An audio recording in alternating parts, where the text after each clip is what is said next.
Algunas escenas de este programa han sido recreadas. En Nueva York, en los años 80, la aparición de la cocaína causó una nueva ola de violencia. Los traficantes robaban y mataban por luchas de poder. Los ciudadanos comunes fueron víctimas. Hasta los niños no eran inmunes. El FBI se unió a la policía de Nueva York para recuperar las calles. Su mejor arma contra las temibles bandas de traficantes es el Escuadrón C-11. La evidencia se acumula, no hay sospechosos evidentes. El centro de comercio es bombardeado. Ted Kaczynski es arrestado.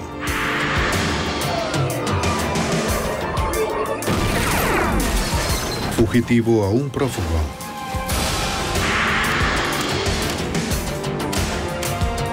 Los archivos del FBI. Nueva York no es ajena a la violencia pandillera. Pero cuando secuestraron a un niño de 12 años, las bandas cruzaron la raya. Las fuerzas del orden se apresuraban a encontrarlo antes de que fuese tarde. Soy Jim Karlstrom, exdirector del FBI en Nueva York. Los agentes tuvieron que infiltrarse en el mundo oculto de una banda para detener la vil explotación de un capo de la droga. El Escuadrón C-11. En los años 80, la cocaína invadía la zona de Harlem de Nueva York, al igual que muchas otras áreas urbanas de Estados Unidos. Con el tiempo, la barata y adictiva droga azotó comunidades como ninguna otra antes. Con el crack, llegaron bandas despiadadas que controlaron las calles. Nadie estaba realmente a salvo. El 5 de diciembre de 1989, Donald Porter, de 12 años, caminaba solo a la escuela primaria. Ese día no llegó a clase.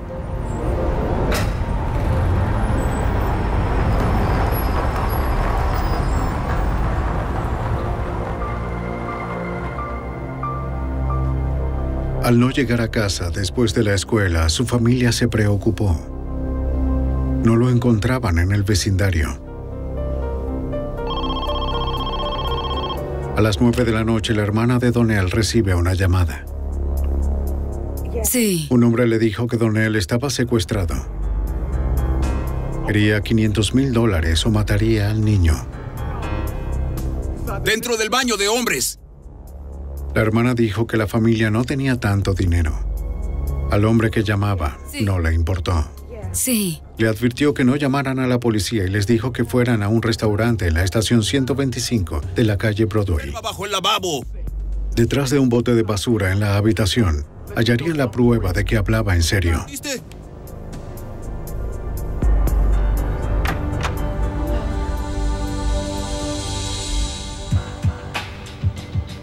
Un amigo fue al restaurante para que los Porter pudieran quedarse al teléfono.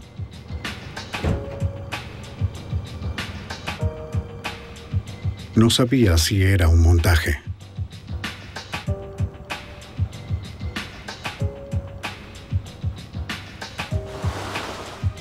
Siguió las órdenes del secuestrador y vio detrás del cubo de basura y encontró una lata de café.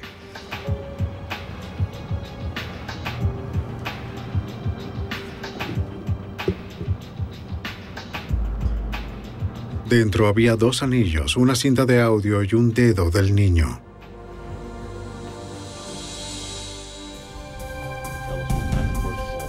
Donnell estaba herido y podía desangrarse. A pesar de la advertencia, la familia llamó a la policía de Nueva York. ¿Alguien te seguía No vi o a te nadie. observaba? A nadie. La familia le dijo a los investigadores lo que sabía. Los detectives revisaron la evidencia. La hermana dijo que los anillos eran de Donnell. Su hermano mayor se los había dado. Es importante. En la cinta, el llamado de auxilio era sin duda la voz de Donnell. La familia le comentó a los detectives sobre una segunda llamada en la que el secuestrador bajaba el rescate a $350,000. aún muy por encima de sus posibilidades. Dijeron no saber por qué les pedían tanto dinero. Pero los detectives sabían que la familia ocultaba algo. Bueno, regresaste directo. El hermano mayor de la víctima, Richard Porter, era un gran traficante de cocaína de la zona. La policía creía que el secuestro tenía que ver con su imperio de drogas. La policía de Nueva York contactó al escuadrón reactivo del FBI de Nueva York para pedir ayuda.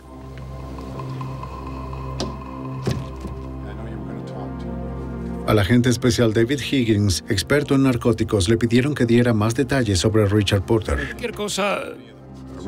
Richard Porter, entonces de 25 años, era un traficante de crack muy conocido que operaba en el centro de Harlem. Era uno de esos individuos que entraron temprano en el negocio del crack en Nueva York y había creado un poderoso imperio de droga en el centro de Harlem. Richard Porter había hecho millones de dólares vendiendo crack en las calles de Nueva York. Los detectives sabían dónde operaba. ¿Cómo estás, hombre? Tomó poco tiempo encontrar a Porter. Los detectives reconocieron a la persona con quien estaba como su socio en la droga, Alpo Martínez. Esta visita no era por un asunto de drogas. Era sobre encontrar a Donnell.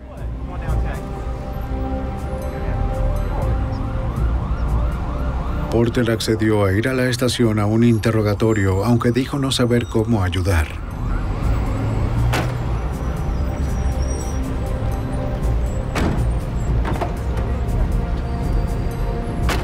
Oigan, no sé nada. La policía sabía que Porter era muy cercano a Donnell, pero decía no saber nada sobre quién estaba detrás del secuestro de su hermano.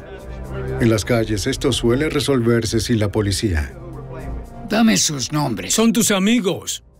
Oigan, no sé nada. No conozco a nadie. Aunque es probable que Porter tuviera la clave para encontrar a Donnell, no estaba en posición de hablar con las autoridades. Por su condición de traficante de droga, Richard Porter se encontró en una difícil situación legal. Habría sido complicado para él cooperar directamente con las autoridades. Creo que, hasta cierto punto, trató de manejar la situación por su cuenta. La policía no tenía nada para retenerlo. Su propio hermano. Las autoridades necesitaban la ayuda de alguien más. Rastrearon la zona tratando de obtener información del secuestro.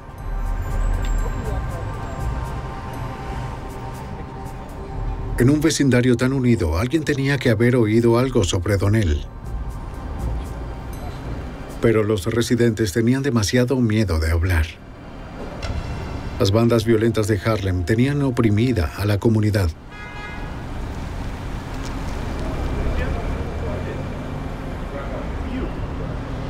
Los detectives no obtuvieron nada.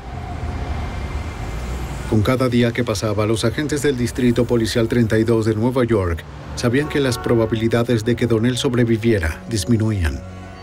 Los investigadores seguían en contacto con la familia del niño, quienes estaban desesperados de oír más noticias de los secuestradores.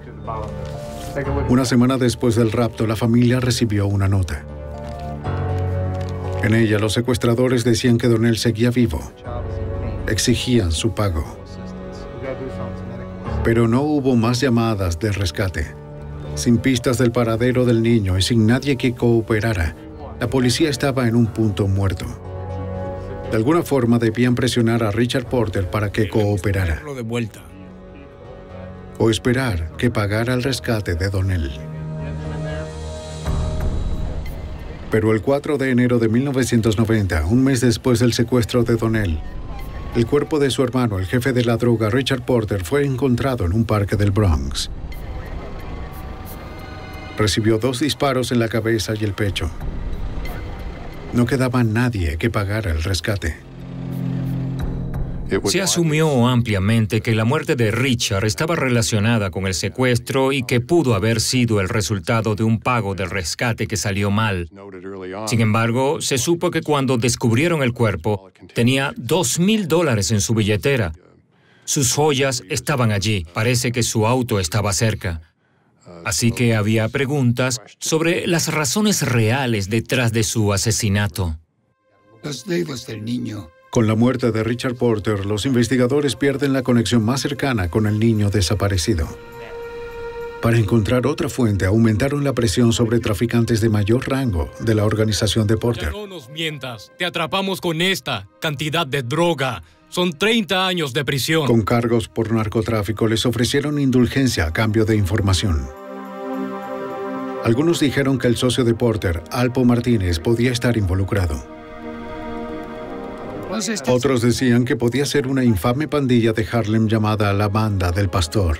De algún niño pequeño, no sé nada. Pero nadie aportó pistas directas sobre el crimen. 3 semanas después, recuperaron el cuerpo de un niño en el mismo parque del Bronx donde encontraron a Richard Porter. ¿Donnell, señora Porter? ¿Está segura? La familia identificó el cuerpo de Donnell Porter.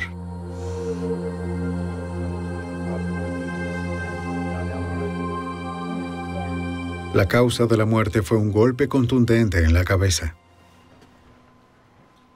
La muerte de un niño siempre es un hecho trágico. Un niño de 12 años camino a la escuela. Lo secuestran, lo torturan.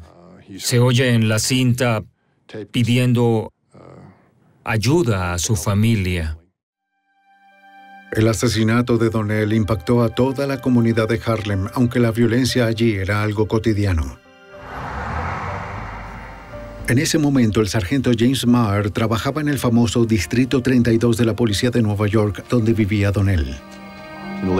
A finales de los 80 y principios de los 90, el Distrito 32, que geográficamente son solo 2.5 kilómetros cuadrados, era uno de los distritos más violentos de Nueva York. En promedio, en el área había entre 60 y 70 asesinatos al año, y aparte de eso también había tiroteos, muchos, en los cuales no había muertos. En respuesta a la violencia desatada en la ciudad, se creó un grupo especial llamado Escuadrón C-11 en la oficina del FBI en Nueva York. Detectives del Distrito 32 y agentes del FBI se asignaron al escuadrón. El C-11 se creó para enfrentar a los grupos conspiradores criminales poderosos de la ciudad de Nueva York. Los locales pusieron sobre la mesa su conocimiento de las calles y lo que sabían de dicho tema. Los agentes federales traían consigo el acceso a las cortes federales, que incluían el acceso a las reglas federales de sentencia y la oficina del fiscal general de los Estados Unidos. Luego del asesinato de Donnell Porter, sabían que debían recuperar las calles. El C-11 iría primero tras Alpo Martínez, el socio de Richard Porter. Si su alianza se había deshecho, hubiera sido el mayor beneficiado de extorsionar a Richard Porter y asesinarlo. Un año antes se le había emitido una orden de captura por cargos de narcotráfico.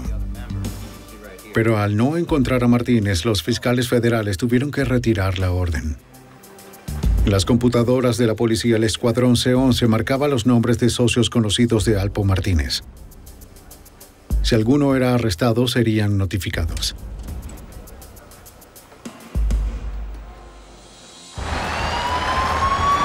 Meses después, la policía de Washington detiene un auto luego de observar que el conductor estaba en un negocio de drogas.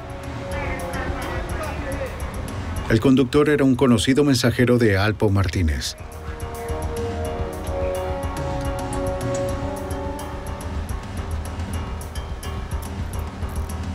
La policía encontró una gran cantidad de crack y miles de dólares en el auto. Con la marca en su registro de Nueva York, las autoridades de la capital contactarían al Escuadrón C-11. Luego de que el mensajero fuese sentenciado de 20 años a cadena perpetua por cargos de narcotráfico, agentes del C-11 lo llevaron a Nueva York para un interrogatorio. Quiero información de él porque queremos... Un agente le explicó que bajo la ley federal, su sentencia se podía revisar si cooperaba con las autoridades. Haces esto difícil para ti. ¿Dónde? Todo lo que sé. Dijo lo que sabía de Martínez y Porter y su negocio de drogas en la costa este. La droga la distribuiría Richard Porter en Nueva York y Alpo Martínez en Washington. Estando en Washington, Martínez se alió con personas que vio que eran fuertes en la calle, por así decirlo, para proteger su negocio de droga en la ciudad. Y no era inusual que literalmente se enviaran bolsas de mar con moneda estadounidense desde el norte de Virginia y Washington hasta el vecindario de Porter en la 132 y Séptima Avenida de la ciudad de Nueva York. Era suficiente para renovar la orden de captura a Alpo Martínez. Los agentes preguntaron en el vecindario hablando con quienes conocían a Martínez.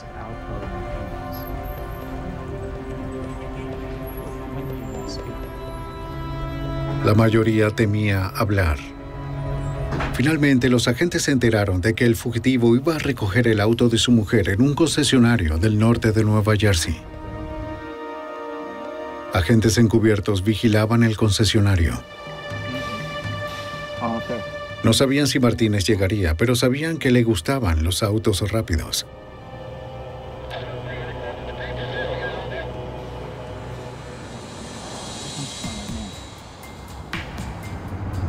Esa tarde apareció un deportivo.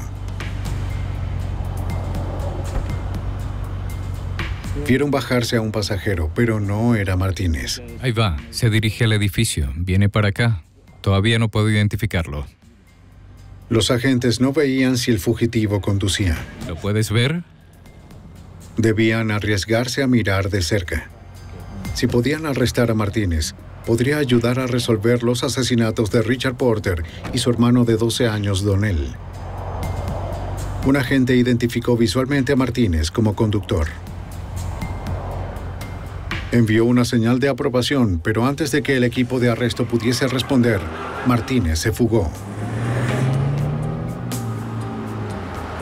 Los agentes lo siguieron, pero el fugitivo desapareció entre el fuerte tráfico.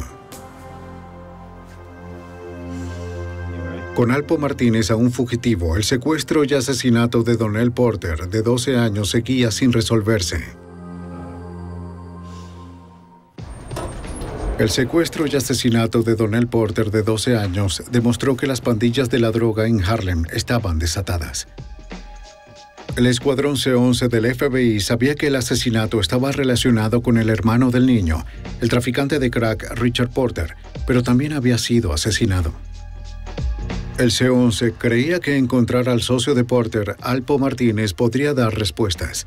Pero en 1991, Martínez evitó una operación encubierta del FBI.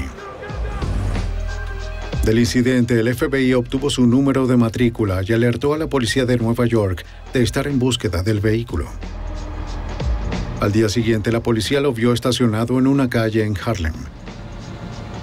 Lo confiscaron esperando que los llevara a Martínez. Creen que el fugitivo no recogería el vehículo en persona, pero el agente especial del FBI, David Higgins, esperó a ver si enviaba a alguien. Apareció una mujer joven que dijo ser la verdadera dueña. Era la dueña registrada. Finalmente, una investigación rápida demostró que era lo que llamamos un hombre de paja, o alguien que se prestó para comprar y registrar el auto en nombre de Martínez. No había dónde encontrar a Martínez en Nueva York. Basados en una pista de que habría viajado a Washington, los agentes vigilaban una casa de la ex esposa del fugitivo en la capital.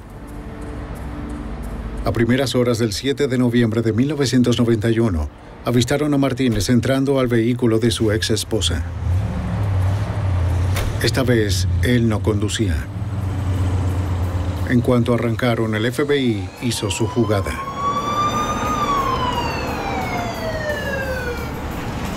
La ex esposa del fugitivo se detuvo. ¡Pasajero! ¡Conductor! ¡Salgan del vehículo con las manos en alto!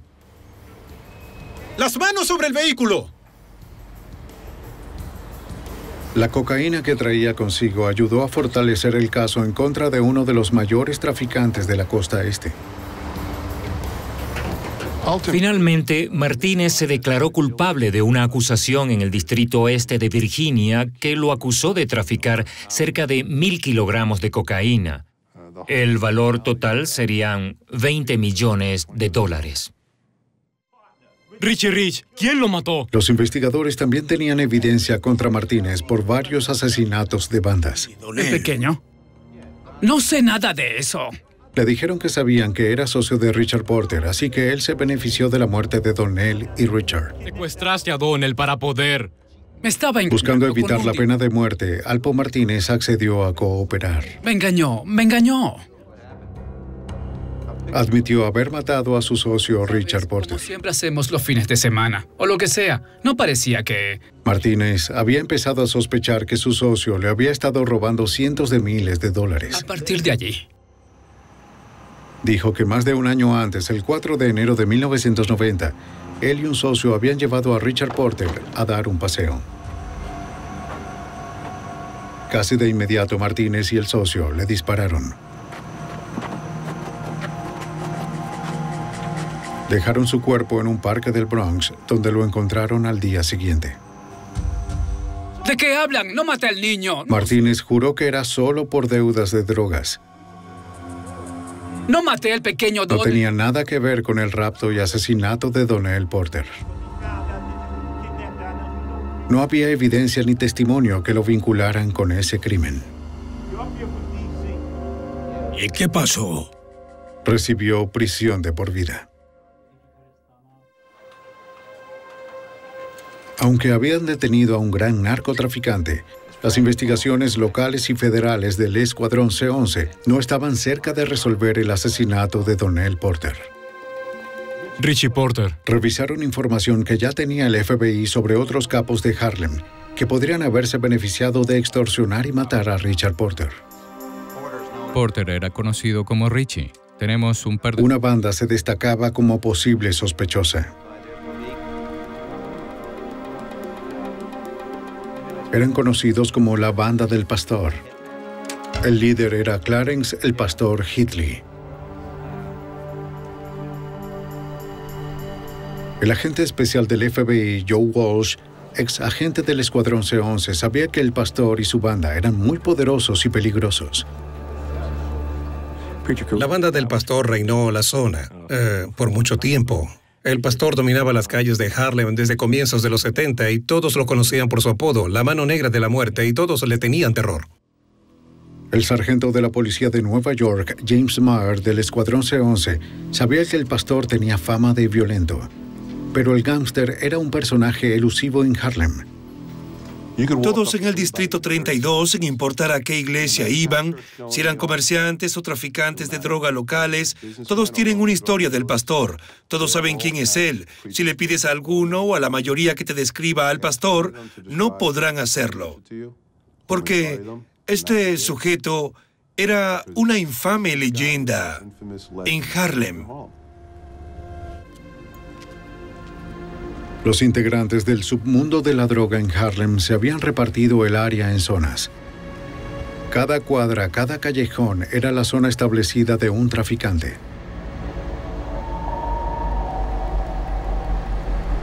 La mayoría respetaba los límites. Pero el pastor no. Pensaba que todo Harlem era suyo. No hizo dinero vendiendo droga, sino cobrándole a otros traficantes. Más que todo, extorsionaba a otros traficantes. Estos eran sujetos violentos por derecho propio. Llegaba y reclamaba un auto. Si veía que a un traficante le estaban pagando, por así decirlo, si tenía un Mercedes-Benz nuevo y al pastor le gustaba el auto, pasaba a ser del pastor. Los que osaban discutir con él pagaban un alto precio. Era un sistema que lo hizo un hombre rico. Si obtienes dinero de todos los traficantes, 2,000 aquí, 300 aquí, 5,000 allá, es dinero, mucho dinero. Y sí, todos le pagaban, si no, el pastor los visitaba o enviaba a su gente y de ahí se salía muerto. Lo llevamos la semana pasada. El historial de extorsión y violencia del pastor lo hacía un posible sospechoso del secuestro y asesinato de Donnell Porter. El C-11 había detallado la estructura básica de la banda del pastor. De sus hombres de su banda. El principal teniente del pastor era un hombre llamado John Caff. Era un criminal especialmente peligroso, según Vinnie Flynn, detective del C-11. John Cuff era un ex policía de Nueva York. Como policía, le dio protección e hizo de guardaespaldas del pastor. Así que si conducían por la zona y los detenían, John Cuff los protegía y probablemente los dejaría ir sin una citación o algo más que eso. John Cuff tenía fama de ser una persona muy temida y violenta. Pero aún no hay evidencia que vincule a alguno con Donnell Porter. Aunque el C-11 sospechaba que el pastor estaba involucrado en el secuestro mortal, probablemente no lo habría hecho él mismo. Sorpresa, día de pago. Se distanció de la mayor parte de los crímenes, haciendo que su teniente y otros secuaces cumplieran sus órdenes. Sé que tienes dinero, sé que tienes dinero, hombre, sé que sí. Bajo las órdenes del pastor, su extorsión brutal les daba dinero y mantenía a los testigos muy intimidados para hablar, blindando a la banda de una investigación.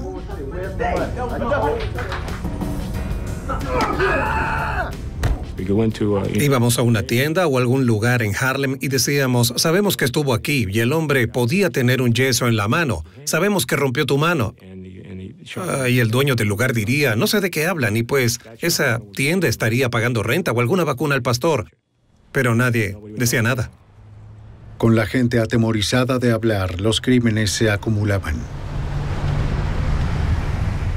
En Año Nuevo de 1992, las unidades de emergencia respondieron a una llamada del territorio del pastor. Encontraron un hombre muerto dentro de su vehículo, víctima de un disparo desde otro vehículo.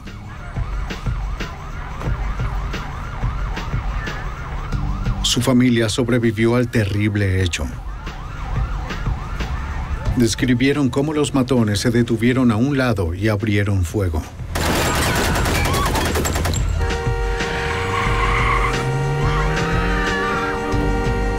Dijeron no saber quién lo hizo o por qué.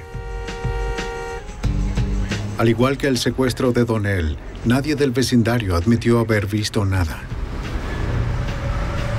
Otro asesinato trágico en Harlem que podría quedar sin resolver.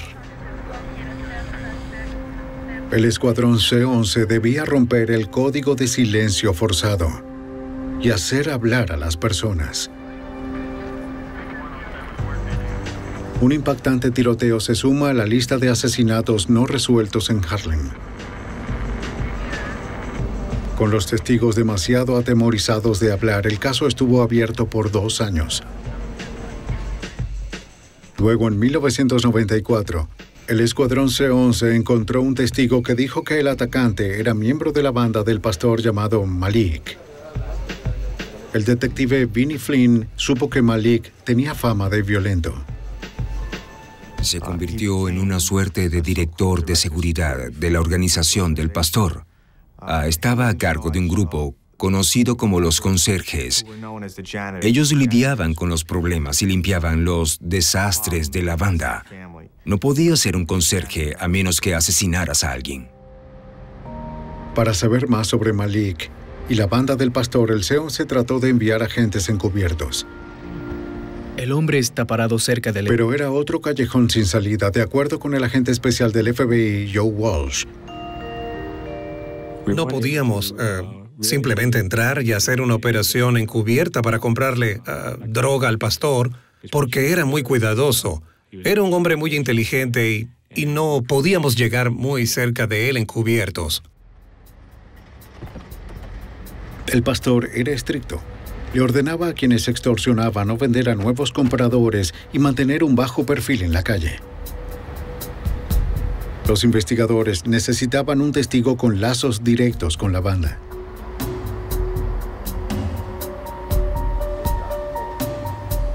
Distribuyeron tarjetas comerciales esperando que alguna llegara a alguien en la banda que estuviera dispuesto a hablar.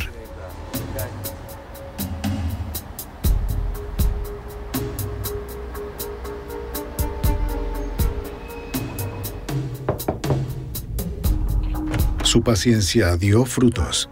Hola. Aquí. En abril de 1994, un miembro de la banda contactó al Escuadrón C-11 porque vio que su vida corría peligro.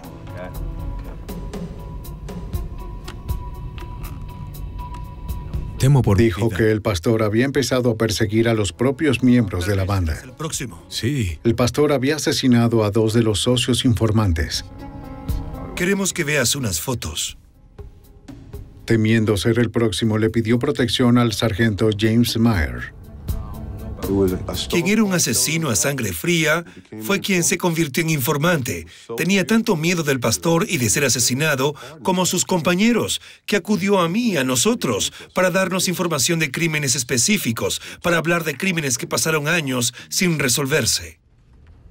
Los investigadores estaban frustrados de que el informante no supiera nada del secuestro y asesinato de Donnell Porter de 12 años, pero sí aportó a los investigadores la primera información específica y desde adentro de la organización del pastor Hitley. Habló de un sótano de asesinatos que la banda usaba para reunirse y como habitación para ejecuciones. Es momento de hacer algo por unas respuestas. ¿Entiendes lo que digo? Cuéntame. En algunas reuniones, el pastor pedía una votación sobre el destino de miembros de la banda que no lo estaban haciendo bien. Si la mayoría votaba que sí, el pastor sentenciaba su muerte. ¿Quieres morir también, Short? En marzo de 1994, el pastor llamó a votación sobre Malik, el conserje, que había disparado al auto. Creía que ya no podía confiar en él. Voten. La mayoría dijo que sí.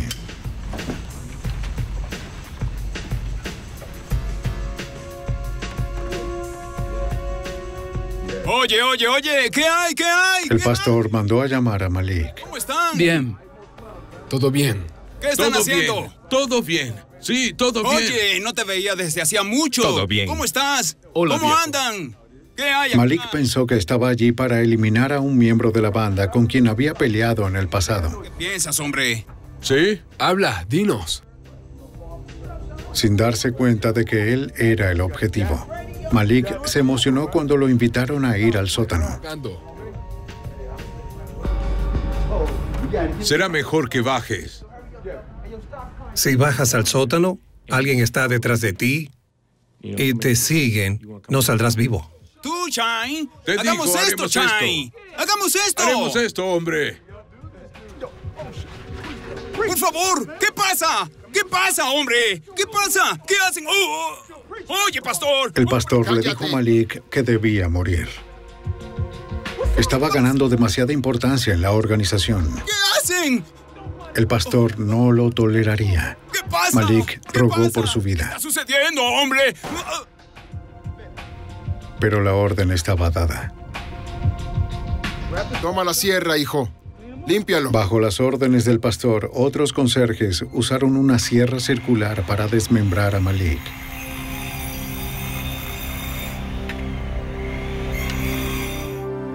El informante dijo que el pastor le ordenó a él y a otros miembros encargarse de los restos. ¿Quién trabajas, no?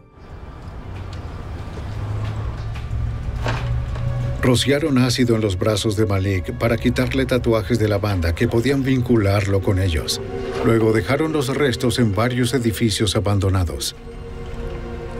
Mantuvieron la cabeza de Malik en un refrigerador por unas semanas y la exhibieron sobre un palo. Así es como el pastor mantenía el miedo en los más nuevos y les mostraba qué pasaba si lo hacían mal. Georgia. El miedo era demasiado para el informante, aunque sabía que dejar la banda era equivalente a una sentencia de muerte. Esperaba que el Escuadrón C-11 pudiese protegerlo. Podemos terminar con esto. No hizo falta mucho tiempo para que el pastor se enterara de que el informante había cooperado.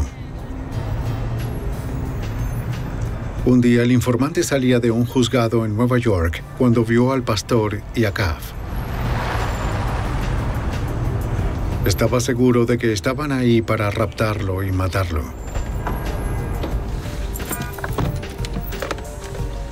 Fue a su auto y llamó a sus socios del C-11. El informante me advirtió que su miedo era que la organización lo matara, que iba a ser raptado a plena tarde frente al juzgado. Los agentes del C-11 se apresuraron para impedir otro asesinato en territorio del pastor. Estoy aterrado. Un exmiembro de la banda del pastor temía que lo mataran por cooperar con las autoridades.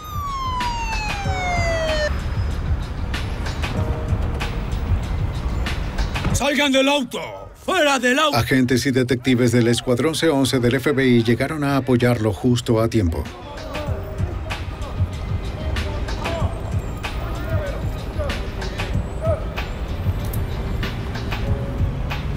Arrestaron al teniente principal John Caff y al propio líder de la banda, Clarence el Pastor Heatley.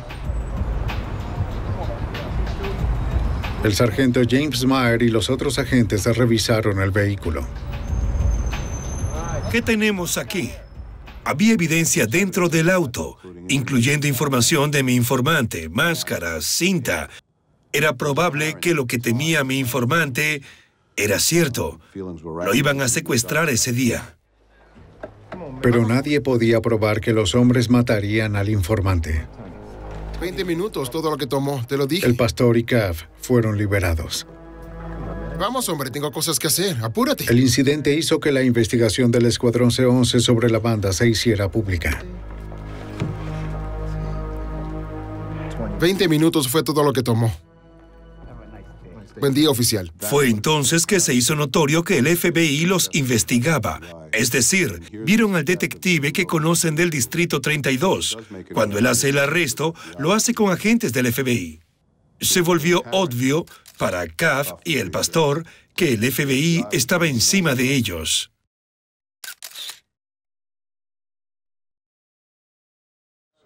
El pastor se aisló aún más.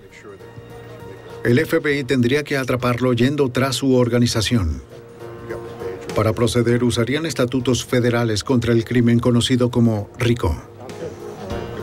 Diseñado originalmente para desmontar mafias del crimen organizado, RICO requiere que se sigan criterios estrictos de acuerdo con el agente especial del FBI, John Walsh. Cuartel, diga. Debes tener una organización, debes tener un líder. En este caso es el pastor y debe haber 5 o más personas trabajando para él, para facilitar la conspiración de la organización. Pero también necesitas 3 delitos predicados, 3 ofensas federales.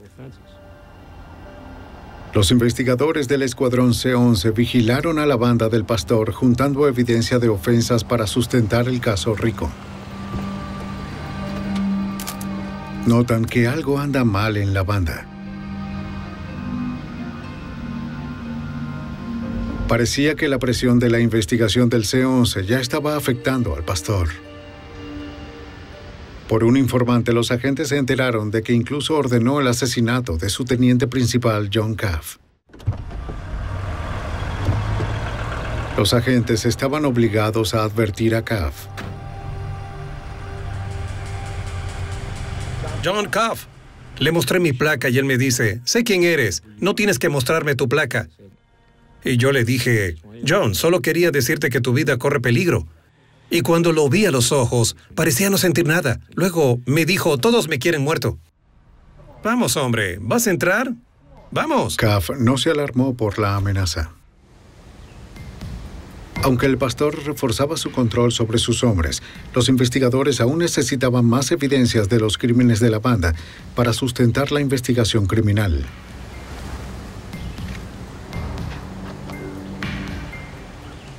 Mientras más compradores y vendedores eran arrestados, algunos acceden a cooperar, ayudando a conocer al grupo al detalle, de acuerdo con el detective Vinnie Flynn. Obtuvimos informantes a través de investigaciones sobre narcóticos, arrestos ejecutados por el Distrito 32 y el Escuadrón de Detectives del 32, a través de información que recababan e informantes que obtuvieron con los arrestos. Se acumuló información que sustentó el caso contra la banda del pastor. ¿Y de unos asesinatos? ¿De cuáles? Desafortunadamente, nadie sabía del asesinato de Donnell Porter. Había una chica que fue al departamento y la regresó. Pero un miembro arrestado ofreció detalles sobre otro asesinato cometido por la banda, esperando piedad. Dijo que habían decidido que no querían pagar un cargamento de droga. Le dijeron al proveedor que una joven la había robado y que ellos se encargarían.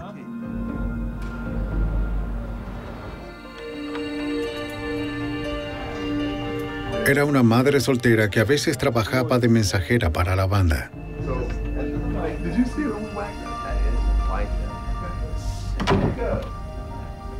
La llevaron a un apartamento de Harlem y le dijeron que querían que escuchara una grabación que habían hecho. Ponla ya. Confía en mí. Ella no les había robado nada. Pero a la banda no le importó. Nada sobre un niño. El informante explicó cómo limpiaron la escena del crimen y luego botaron el cadáver en un edificio abandonado.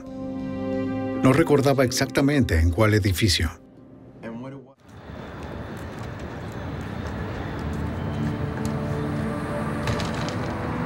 En agosto de 1996, luego de más de 5 años de investigación meticulosa, la oficina del fiscal del Distrito Sur de Nueva York decidió que había suficiente para las acusaciones y los arrestos por cargos RICO. Creo que tenemos lo que buscan. De acuerdo. La primera acusación fue contra Clarence el pastor Hitley y John Caff. Tenemos huellas dactilares. La acusación se mantuvo en secreto. Aquí es el pastor. Necesito algo más. Si el pastor se entera de algo, puede desaparecer para siempre. Los investigadores vigilaban la sede del pastor en Harlem. Esperaban que no supiera de las acusaciones y que si lo encontraban, poder arrestarlo sin violencia. Sabían que el pastor se rodeaba de hombres armados dispuestos a matar a sus órdenes. No respetas a la familia y mueres. A finales de 1996, el escuadrón C-11 estaba listo para arrestar a Clarence, el pastor Hitley. Nadie lo había visto en días. El 12 de agosto salió del edificio donde operaba. Los detectives se aseguraron de que estuviera solo y luego entraron. ¡Suelta el teléfono! ¡Manos arriba! ¡Sube al auto! ¡Sube al auto! Mientras era arrestado, el elusivo líder de la banda se mantuvo relajado y confiado. Tan pronto estuvo en custodia, otros equipos arrestaron a su teniente principal, John Caff. 2 meses después, otros 15 miembros de la banda habían sido imputados. Equipos de arresto hacían operaciones simultáneas. Debían actuar rápido, con toda la fuerza, para arrestar a los miembros de la banda con seguridad. El detective Vinnie Flynn y otros investigadores del C-11 tenían más testigos cooperantes entre los arrestados. Una vez que la gente era arrestada e imputada, accedían a cooperar y sentían que eran utilizadas por la banda del pastor. Y sentían, en algunos casos, que si no colaboraban, igual serían asesinados. Así que esta era su forma de salir de la banda del pastor y del control de Clarence Hitley. Los investigadores supieron en cuáles edificios de Harlem la banda había lanzado a algunas de sus víctimas. Encontrar evidencia física era esencial para proceder con el caso RICO. Un edificio estaba en ruinas, parcialmente colapsado en el interior, lo que complicaba el rescate. Luego de días de excavar toneladas de escombros, descubrieron un cuerpo.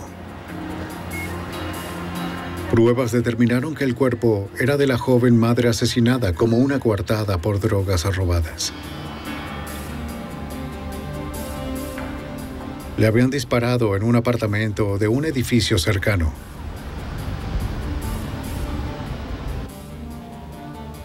Equipos de búsqueda de evidencia revisaron el apartamento.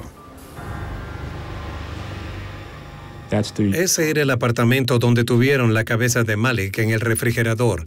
Aún había mucha sangre en el apartamento y dentro del refrigerador había sangre de Malik de cuando guardaron su cabeza. Pudieron rastrear eso en el laboratorio. Malik y otros tantos habían sido asesinados en el sótano del edificio del pastor. Técnicos de la escena del crimen procesaron el sótano.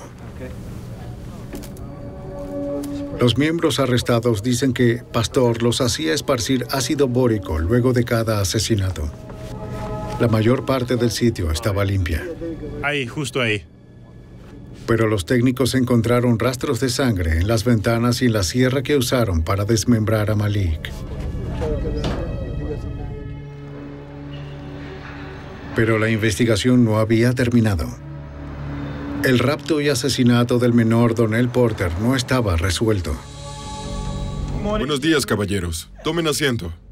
Las respuestas sobre su muerte por fin vinieron de una fuente inesperada. ¿Dinero para qué? Un fiscal de distrito convenció al tío del niño, miembro de la banda del pastor John Apple Porter, de hablar.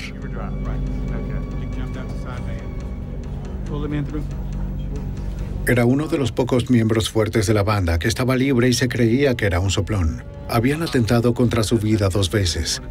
El fiscal sugirió que Porter cooperara para estar protegido en prisión. Confesó varios asesinatos y reveló lo que le ocurrió a su sobrino Donnell. De acuerdo con el sargento James Meyer, el secuestro fue a causa de celos y ambición. El factor subyacente con Johnny Porter, Johnny Apples, con el secuestro fue que cuando regresó de prisión, Richie Porter, su sobrino, era un gran traficante de droga de Harlem. Le estaba pagando. Richie Porter usaba mucho oro, le gustaban los autos veloces, estaba haciendo mucho dinero y no le daba nada a Johnny Porter. Johnny Porter sintió que le debían eso y decidió actuar. Y lo que hizo fue secuestrar al niño. Porter dijo que el pastor estuvo de acuerdo con el rapto. Envió a uno de sus conserjes, Malik, a ayudar. Pensaban que Richard Porter pagaría lo que fuera por recuperar a su hermano. ¡No! Quédate quieto. Tenían al niño en un sótano donde nadie podía oírlo. Le cortaron un dedo y grabaron sus gritos de auxilio para probarle a su familia que era en serio. Apple y Pastor esperaban $500,000 suficientes para iniciar a Apple en su propio negocio de droga y para perjudicar a Richard Porter. Como Richard no pudo reunir esa cantidad de dinero, lo bajaron a $350,000. Luego ocurrió lo inesperado. Pastor y Apple supieron que habían asesinado a Richard Porter. No habría rescate. ¿Estás seguro? Pastor Headley luego le contó al agente especial Joe Walsh sobre su decisión. Pastor se sentó en una habitación y me dijo lo que había pasado. Me vio a los ojos y dijo, no podía dejarlo vivir luego de lo que había ocurrido.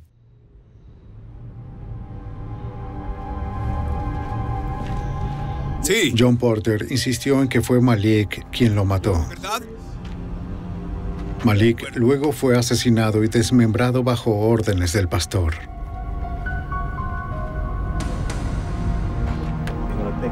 John Porter fue sentenciado a cadena perpetua. Gracias a la evidencia recolectada por el Escuadrón C-11, todos los miembros de la banda del pastor fueron a prisión. Su líder, Clarence, el pastor Headley, se declaró culpable de cargos federales por crimen organizado que incluía narcotráfico, asalto y asesinato. Fue sentenciado a cadena perpetua sin posibilidad de libertad condicional. Ni él ni su banda volverán a aterrorizar las calles de Harlem. Se estima que fueron responsables de unos 45 asesinatos de los que estamos al tanto. Numerosos robos. Si añades la extorsión, estas personas causaron una ola de crímenes durante una década o más. Era increíble la devastación que causaron en esas comunidades. Eso cambió luego de que el Escuadrón C-11 desmanteló la banda del pastor para siempre. Desde que se cerró el caso, Harlem ha renacido. Hoy en día, Harlem, el Distrito 32, tiene entre 15 y 20 homicidios al año, luego de los 70 homicidios al año que hubo a finales de los 80 durante la epidemia de cocaína. Creo que logramos algo con respecto a esta droga en este caso. Y la organización de la droga ya no existe, así que no puede lastimar a nadie más.